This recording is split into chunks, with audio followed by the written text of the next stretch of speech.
Hey, thank you for coming back to the channel, and figured I'd tell you all kind of what I think about this pretty blue bike over there.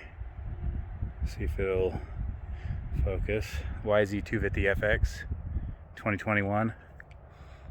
Coming from a 2-stroke to a 4-stroke, it is quite the experience, that's for sure.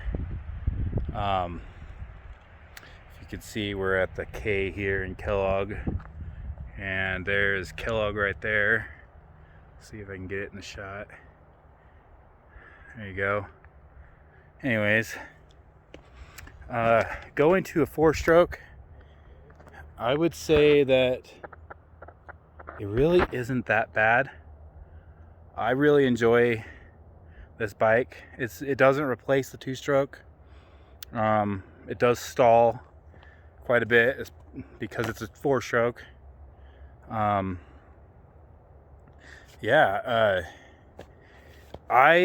have yet to see an area where this bike is slow. Everything I've ever done so far, it's been faster, it's been smoother. Yesterday I did a hill climb, and normally on the 2-stroke you'd want that tire spinning to try to keep its momentum up. This thing, if it's not spinning, it's grabbing, and it's just like it has traction, like so much traction. You'd be climbing a hill and it just pulls the front end up. If you're not careful, it doesn't matter if you're I just did this hill right here, coming up to the K. It's quite technical, quite steep, and I decently in second gear. I'd say mid-range in the throttle, clutching it quite a good amount on the first initial hill, and it just kept wanting to pull the front end up. Like, that's crazy. 2-stroke don't do that. I mean, don't get me wrong, I love the 2-stroke, but this thing is great. You don't need a 450.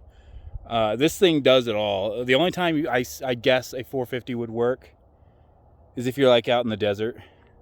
Otherwise, this thing has way more power than you'll ever need anywhere. And honestly, it feels like the same amount of power that the 2-stroke has. As long as you're keeping the revs up and you're not doing very slow technical stuff, then like you could twist the throttle and it'll pull. Like, it's crazy. In my mind, I always thought that 250 would be so low on power. This thing, I was able to get it up in first up this hill after the initial hill climb, and I only stalled it once. I'll probably roll in the video here, but I only stalled it once, and that was due to my mistake. I hit something. I think I just stopped in general. I was really trying to keep it going, but yeah. So we're going to do a bike build little thing, all the parts that I've bought for this thing. So far I have the Tusk handguards. They're the Deep Flex Pros. I'm pretty sure it's hit or miss on what guards you can use on these, because the bar ends are kind of bigger than normal. These are some ASV Chinese levers off of eBay. They were like 25 bucks for the set, and I can't tell a difference between ASVs and these. They're really good. I got a front rotor guard. Let's see here. I lowered the suspension 2 inches, so that way it suits my riding a little bit more.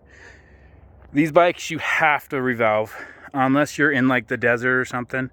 You're doing any kind of tight technical single track, hitting logs, stuff like that, you're gonna have to revalve. It's just too stiff. They don't have FMF pipes in stock, so I bought one of these Fish Moto exhaust spark arresters. I haven't noticed any issues. It is a little black on the end, but I mean, it's just the exhaust. I don't really care about looks all that much. What else?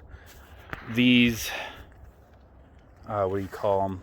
Enduro Engineering rad braces. I added those, and those were quite the interesting thing to put on.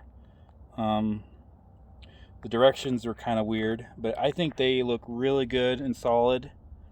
All the stores that I visited did not have the GYTR radiator braces, and so I had to modify the radiators to cut the little tabs off, and then I used the Tusk universal fan kit, and then I had to modify it a little bit to cut the little ears off to make it so there's only one bolt hole, and then I used radiator zip ties to fasten it in place, and then I have the Tusk temperature thing right here.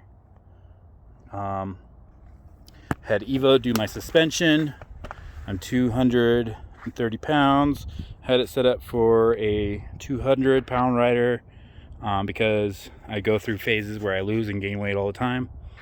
Let's see what else. I put an AXP skid plate on it. That way it covers the linkage. Let's see here. Yeah, there's not much else I've done. This thing has a lot of power. It's really usable.